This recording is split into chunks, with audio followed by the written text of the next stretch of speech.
Hello guys, papakita ko lang kung paano ko ginawa itong aking, hindi ko pala naipakita paano ko ginawa, pero easy lang, madali lang naman ito. Kalahating avocado, tapos yung kalahating pipino, kinuskus kong ganyan.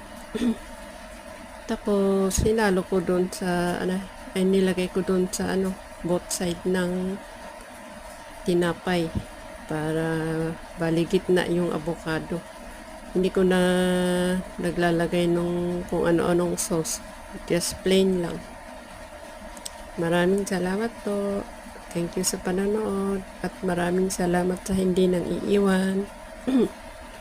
Mga viewers, maraming salamat. Subscribers, maraming salamat. Thank you so much. Next time ulit.